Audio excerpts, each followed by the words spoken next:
This morning, we're continuing a series on Exile. If you are visiting here, if you're a college student who's here getting ready for Howdy Week and all of that stuff, I always debate about when to stop the summer thing and when to begin the fall thing. I just wasn't quite done yet. And so I think these will, even if you have not heard the others, they will be able to stand on their own.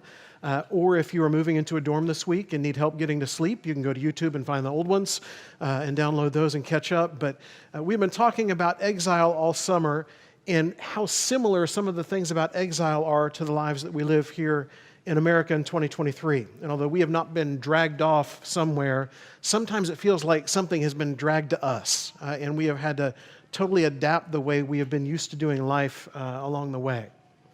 So as I think of obstacles this morning, one of the things that came to mind for me, when I was a kid living in Mobile, Alabama, Mobile is the Azalea City. And we have, if you've ever watched the Macy's Thanksgiving Day Parade, and they have those Azalea trail maids in the old antebellum dresses of all the different pastel colors that march along. If you go there in the spring, our big 10K was the Azalea Trail Run. And as you go through downtown, there's all these beautiful azalea bushes everywhere. The house that we bought when I was a kid had azalea bushes lined all the way down one fence line. And they were just these beautiful bushes. Now, I was 5 years old and didn't know anything about any of that stuff, but looking back, I realized there were these really nice bushes. And one day, as my grandfather was out there mowing with the push mower, he decided he was tired of the obstacle that was all these beautiful azalea bushes, and so he just began to go down the line with his push mower over the bushes. And he would cock that thing back a little bit and then bring it down on top of a bush.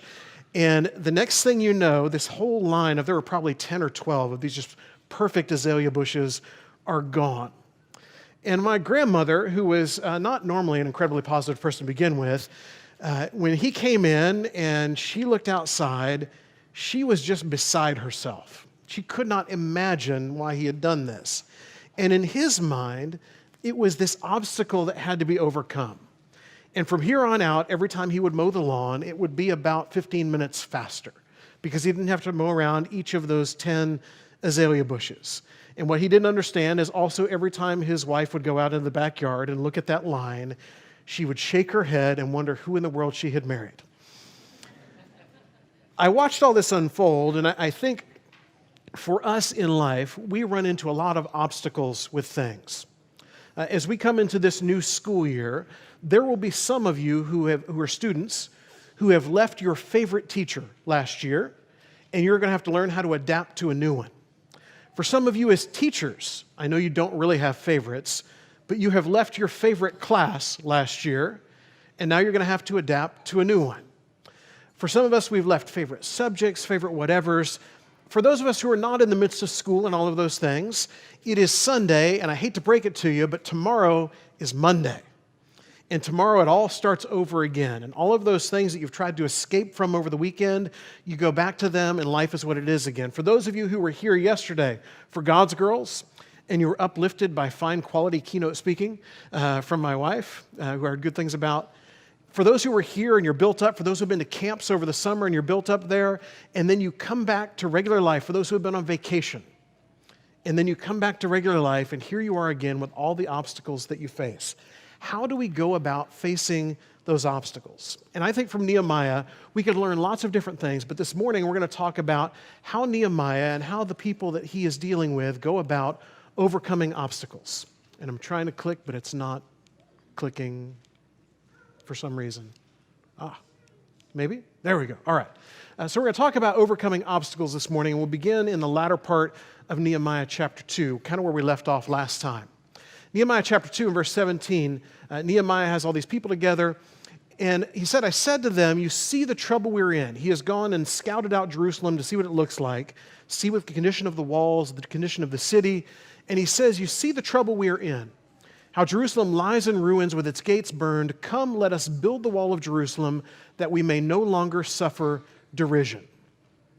Everything lies in ruins, and you may look at what's going on, if you are Nehemiah and these people, and you may think to yourself, the task before us is too big.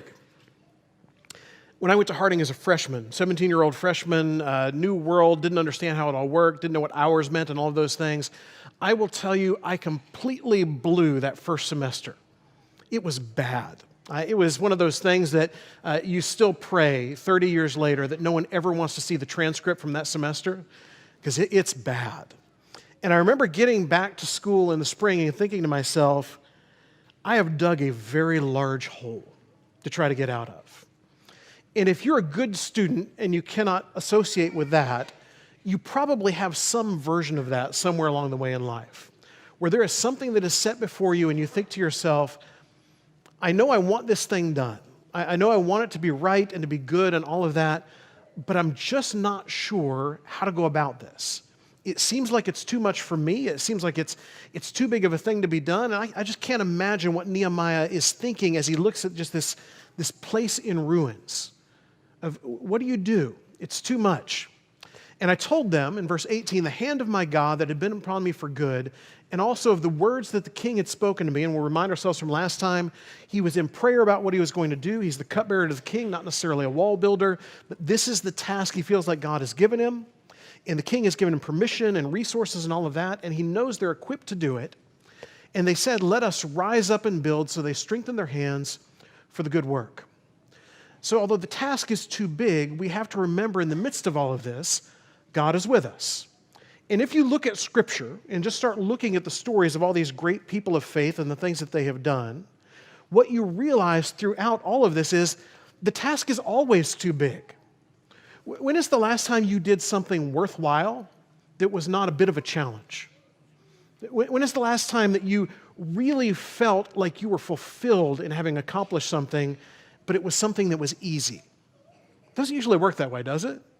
Isn't it usually you've done a lot of preparation, you've done a lot of hard work. If it's something academic, you've studied, you've worked at it, you've done flashcards and all of this stuff.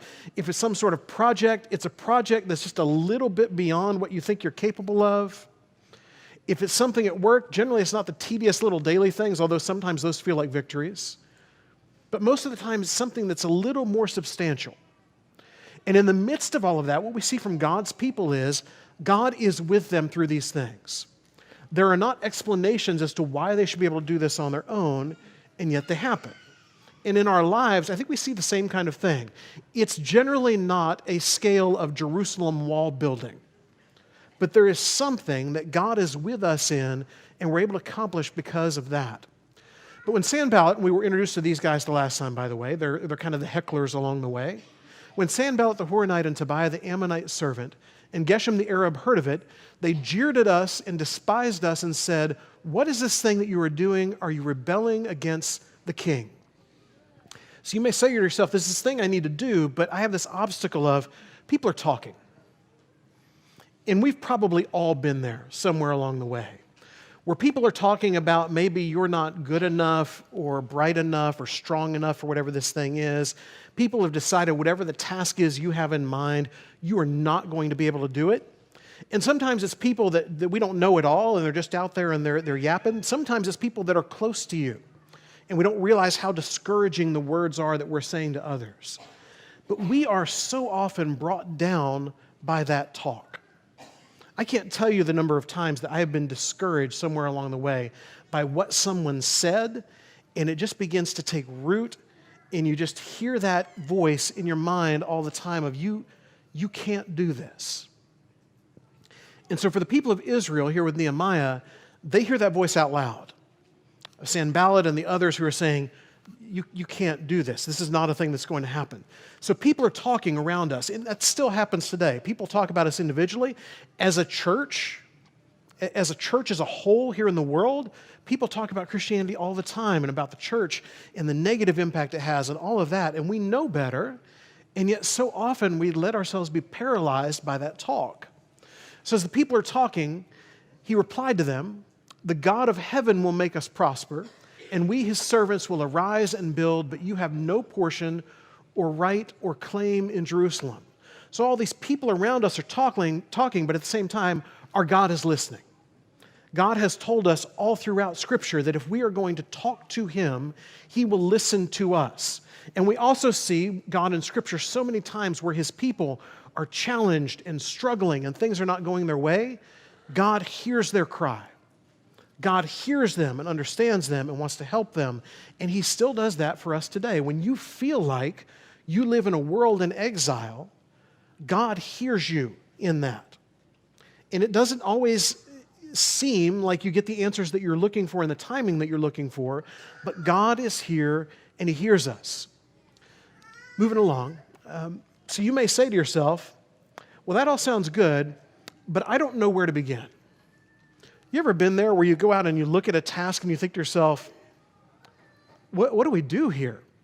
I was thinking of all those times in college towns. In 1997, when we were in Arkansas, there was a tornado that went through a town probably about an hour and 15 minutes from us. And a group of college students loaded up on a couple buses, and we went to Hickory Ridge, Arkansas, to see what was left of the church building there. You would see pews, big pews like these, that had just been thrown by the power of the storm. I remember going up to a tree that was there in the woods next to where the church was and seeing a piece of the roof of the church that had been shot into this tree that probably about 10 of us were just pulling on, trying to get this piece of wood out of the tree. When we first got there and unloaded the buses, it was just this vast mess of stuff. I kind of imagine a little bit of Nehemiah looking at Jerusalem. It was just so much that as we looked at it, if you looked at each of those college students, we probably were all thinking, what do we even do here?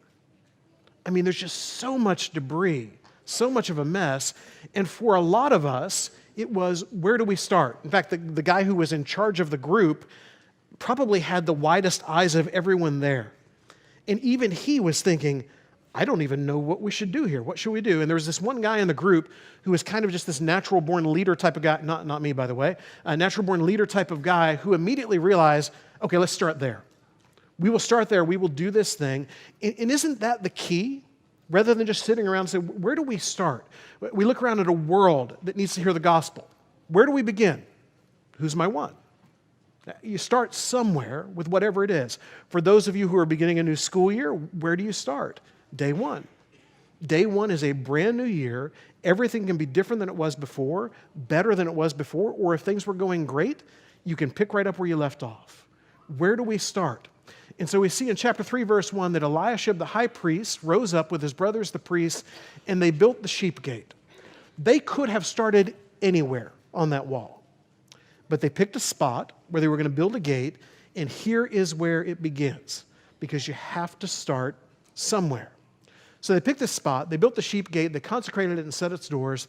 They consecrated it as far as the Tower of the 100 and as far as the Tower of Hananel. Where do we begin? We just got to start. Just get started. And so if you have been putting off whatever it is that you need to do when it comes to your relationship with God, and you think, when all of these things are lined up and fixed and right, then I will start this thing. If you have been putting off that relationship that needs to be reconciled with a family member or with a friend, and you have thought, once all of this is in place, then I will do that. If you've been putting off that thing you need to accomplish, and you're thinking, well, once all these other, just get started. If you've been putting off the who's your one name that you may have put in the box last year and thought maybe something will come, just get started. Just take that first step to move in the right direction. So then you may think to yourself, well, that's all fine, but this is too hard to do by myself. The task is too difficult to do alone. And I will tell you, a lot of times that's actually true. There are a lot of things that we come to in life that we think, I would really like to do this, but it's too much for me to do. And so in verse 2, it says, next to him the men of Jericho built, and next to them Zachar the son of Imri built. And if you follow chapter 3, which we won't read through the whole thing, over and over and over again in chapter 3, this is how verses begin.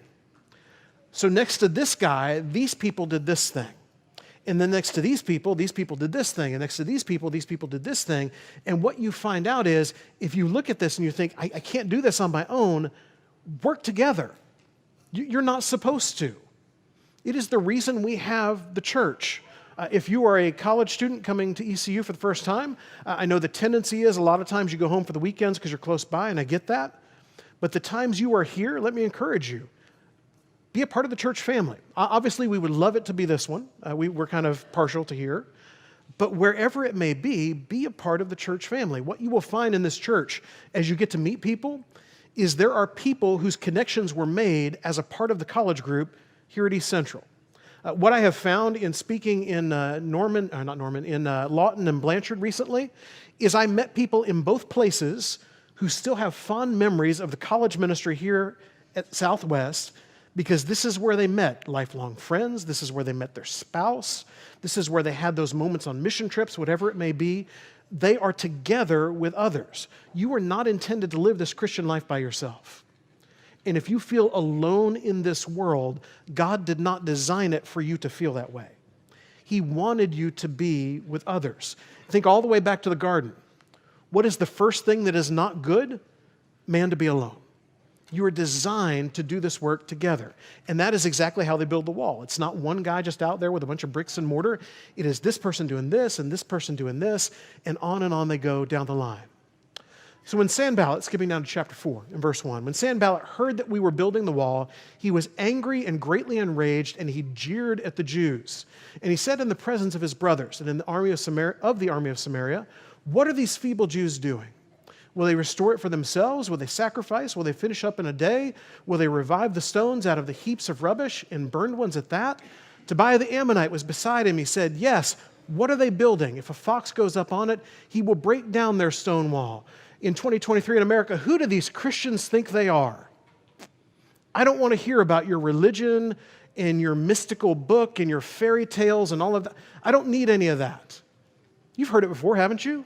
Or you've read it online in the comments on a story, and you think to yourself, we feel so small against all of this. People are mocking and intimidating. I like to think that stopped after junior high. It doesn't. Junior high was brutal for me. I was mocked and intimidated all the time. And I thought to myself, at some point, everything will change. It doesn't. People still mock and intimidate. Grown-ups do it. Groups do it. And you will be faced with this all the time. And for a lot of us, that will be the moment that you cower. And you think, I can't do this anymore. It's too hard. And for the people who are building that wall, as you're working so hard at something you don't necessarily know how to do, but you know it needs to be done, and all these voices are coming in, I don't know what the voices say to you, what the people around you say, what are the things in culture that really hit you hard. But for the people building this wall, as they hear these voices, how do they handle that? Nehemiah says this, hear, O our God, for we are despised. Turn back their taunt on their own heads and give them up to be plundered in a land where they are captives. Are we allowed to pray like this? Feels kind of bad, doesn't it? I'll tell you, by the way, we don't sing these psalms very often. There are some psalms that sound kind of like this too, where David or whoever is writing a particular psalm sees what his enemy is doing and calls for the help of God. Do not cover their guilt and let not their sin be blotted out from your sight, for they have provoked you to anger in the presence of the builders. So we built the wall, and all the wall was joined together to half its height, for the people had a mind to work. So when those people are out there mocking and intimidating, do not play that game. It is so tempting, and I see so many Christians do it so frequently. Because what you want to do is you want to fight back. And when you look at Jesus throughout the New Testament, what you find him not doing is fighting back. The few times that he is very harsh and negative towards anybody, it's religious leaders. It's not the people in the world who are mocking and intimidating. It's the people who say they're following God. For us, when the world around us presses in and mocks, and they make light of Christianity or God or whatever it may be, the answer is God. It is not the great one-liner you've got ready to go. It's not putting them in their place. None of that will have the effect that you think it's going to have. Doesn't work like it does in the movies. And all it will do is cause them to then turn around back on you and say, oh, I thought Christians were supposed to love and not judge. And you've heard it before, haven't you? What do we do when we hear those voices? And God would say to us and show us in the example of Nehemiah, turn to him. He's the one who can handle those things. But when Sanballat and Tobiah and the Arabs and the Ammonites and the Ashdodites heard that the repairing of the walls of Jerusalem was going forward and that the breaches were beginning to be closed, they were very angry, and they all plotted together to come and fight against Jerusalem and to cause confusion in it. So you may say to yourself, but people are working actively against me, or people are working actively against the church. And I will say to you, that's entirely possible. They very well may be. But there has been no one throughout Scripture or throughout the history of the world who has been able to actively work against God and stop him in the end. Doesn't work that way. And so when they begin plotting and lying and do all the things they do, how do Nehemiah and the Israelites handle that? And we prayed to our God and set a guard as a protection against them day and night. So although they're working against us, God is actively working on your behalf. You have a God who works to help you to live in the way that he would want you to live. And you will notice, by the way, what Nehemiah and the people do in that verse. They pray and then they act. They don't pray and sit. They pray and then they take up guard. They're concerned about the safety of the workers and all of that, and so they come up with a plan to make sure that things continue on as they pray for God's guidance in that. And if you want to remind yourself what it looks like when God is in your corner, when God is working for you, Paul says that what shall we say to these things? If God is for us, who can be against us? In this world where we feel like we're in exile sometimes, what power is bigger than God? None of them. All of those things that we look at and we think, I don't know how to overcome this, what to do, God will say to you, just let me work. Let me do what I do. So in verse 10, in Judah it was said, the strength of those who bear the burdens is failing. There is too much rubble. By ourselves we will not be able to rebuild the wall. And our enemies said, they will not know or see till we come among them and kill them and stop the work. At that time the Jews who lived near them came from all directions and said to us 10 times, you must return to us. So in the lowest parts of the space behind the wall, in open places, I stationed the people by their clans, with their swords, their spears, and their bows. You may feel like I am tired and alone in all this. As all these pressures are building from every side. I'm tired, I'm by myself, I'm alone. And I looked and arose in verse 14 and said to the nobles and the officials and to the rest of the people, do not be afraid of them. Or as we sang this morning, do not fear, for I am with you.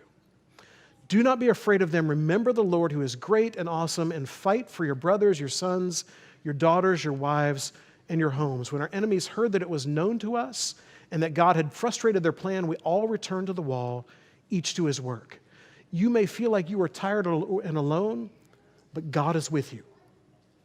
At the times you feel the most alone, and we read through the Psalms and we see David and others feel that way, when you feel the most alone, God is with you. And I said to the nobles, verse 19, and to the officials and to the rest of the people, the work is great and widely spread, and we are separated on the wall, far from one another. In the place where you hear the sound of the trumpet, rally to us there. Our God will fight for us. When you feel alone in all of this, God is with you, and so are we. And as a church family, we stand together in the midst of exile, trying to live this life in the way that God would have us to live it. And what we will find as we work our way through the book of Nehemiah is that they build the wall. They build the wall. They are successful in it, probably more quickly than anybody should have, especially given their skill set. All the things that were happening around them, pushing against them, they are still able to do it because they work together and they work with the help of God. And whatever you face this morning, I believe you can as well, if you work together and work with the help of God. Today, if you have never followed him, this is the God who wants you to follow him. It's a God who cares about your life, who hears you, a God who wants you to be able to do the things he has designed for you to do, and a God who wants you to have this family to go through that life with. You can follow him, be baptized into him, and you can begin this challenge in the best way possible, on the foot with him. Or if you have walked away from that, if the pressures have become too much, the distractions too many, you can come back to him today and you can begin to build that wall again. If there's some way we can help you, please come while we stand and sing.